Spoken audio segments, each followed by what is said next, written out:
കൂടിയായിരുന്നില്ല ഇത്രയും നാളും. ഞങ്ങളെയൊക്കെ വിട്ടുപോകാൻ തോന്നിയില്ല നിനക്ക്. എന്തായാലും ഞാൻ വന്നില്ലേ അപ്പൊ എങ്കിൽ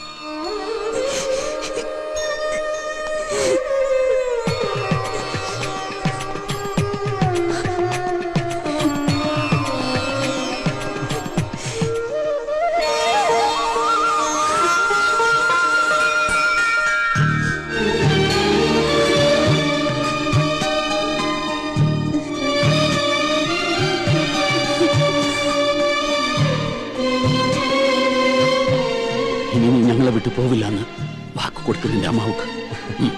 അമ്മയ്ക്ക് മാത്രമല്ല, ദാ രണ്ടുപേരോട് ഞാൻ സത്യം ചെയ്യുന്നു, ഇനി എന്ന് ഞാൻ നിങ്ങളുടെ കൂടെ ഉണ്ടാവും.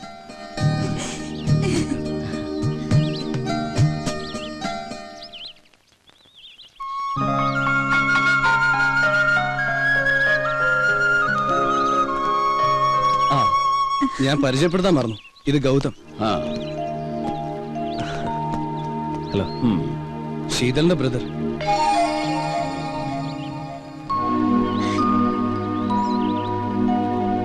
ഓ സോറി, അപ്പാക്ക് ശീതൾ ആരാന്നറിയില്ലല്ലേ? ഇല്ല. വരൂ. ഞാൻ വിവാഹം കഴിക്കാൻ പോകുന്ന പെൺകുട്ടി.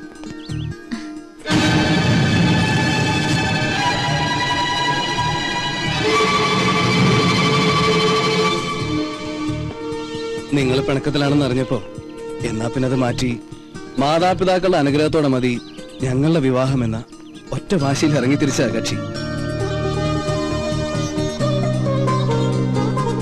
എന്തായാലും പിണക്കൊക്കെ മാറ്റി എനിക്കിവരെ പഴയ പോലെ തിരിച്ചു കിട്ടിയല്ലോ, അത് മതി. ഗോപൻ, അരവിന്ദേട്ടനല്ലേ? കൊറേ നേരം ഒരാളോട് നിക്കാൻ തുടങ്ങിയിട്ട്. മാമ? മാമേ, അത് വേറെ പറയുന്ന ആള്.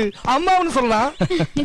എന്തായാലും നമുക്ക് അടിച്ചു പൊളിച്ച് ആഘോഷിക്കണം. പിന്നെ കളഞ്ഞു പോയി എന്ന് വിചാരിച്ച മുതലല്ലേ നമ്മുടെ മുമ്പിൽ വന്ന് ചിരിച്ചു നിൽക്കുന്നത്. നമുക്കൊന്ന് ആഘോഷിക്കണം. ആഘോഷിക്കാം. ഉള്ളപാടാ കണ്ണ. എങ്ങോട്ട്? നമ്മുടെ വീട്ടിലേക്ക്. വേണ്ട, ഇത് രണ്ടും നിങ്ങൾ പിരിഞ്ഞു താമസിച്ച വീടല്ലേ? ഏയ്, ഇവിടെ വേണ്ട. നമ്മൾ ഒന്നിച്ച് കഴിഞ്ഞിരുന്ന സ്ഥലമല്ലേ? നെക്സ്റ്റ് നമുക്ക് അങ്ങോട്ട് പോവാം. ഓക്കെ. മടങ്ങിപ്പോണവരെ ശീതളും ഗോതവും അവിടെ താമസിക്കട്ടെ. അതെ, അപ്പൊ സമയം കാണണ്ട, നമുക്ക് വേഗം പോവാൻ. നമുക്ക് അങ്ങോട്ട് പോകണ്ട, ഞങ്ങൾ അങ്ങോട്ട് പോയിക്കോളാം.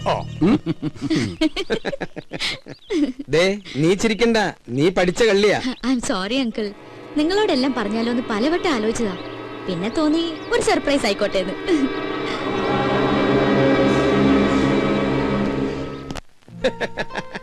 ഉള്ളത് പറയാലോ, ഇങ്ങനെ ഒരു ദൗത്യ പരിപാടിയായിട്ടാണ് ശീതൾ ഇവിടെ നിൽക്കുന്നതെന്ന് സ്വപ്നത്തിൽ പോലും ഞാൻ വിചാരിച്ചില്ല.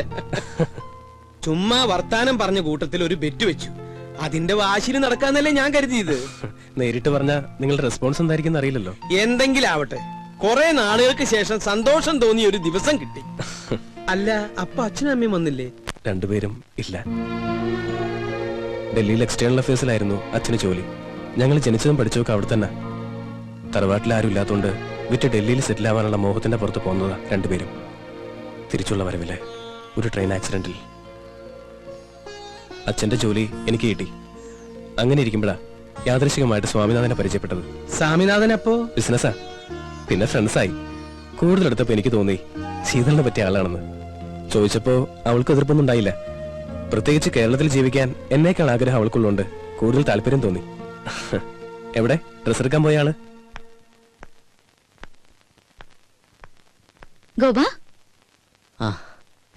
എന്തു പറ്റി? ഏയ് ഒന്നുമില്ല, ഒരു തലവേദന പോലെ. ഏട്ടൻ വന്നിട്ടുണ്ട്, പരിചയപ്പെടണ്ടേ? വാ.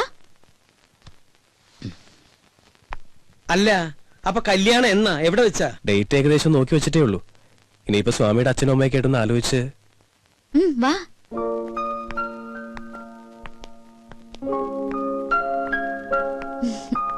ഏട്ടാ, ഗോപൻ. മനസ്സിലായി. അറിയാതെയാണെങ്കിലും ശീതളിന് വേണ്ടി കുറച്ചൊക്കെ ബുദ്ധിമുട്ടുകൾ ഗോപൻ അനുഭവിച്ചു അല്ലേ? ഏതായാലും കുറച്ചു ദിവസം ഉണ്ടല്ലോ, പരിചയപ്പെടാം.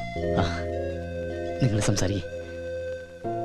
എന്നാ പിന്നെ ഇറങ്ങായി. ദൂരേക്കൊന്നും അല്ലല്ലോ അങ്കിൾ. അപ്പൊ ഇതായിരുന്നു നിന്റെ പ്ലാൻ. ഞങ്ങള് രണ്ടുപേരെയും നീ പറ്റിച്ചു. നിനക്ക് ഞാൻ വെച്ചിട്ടുണ്ട് കുട്ടി.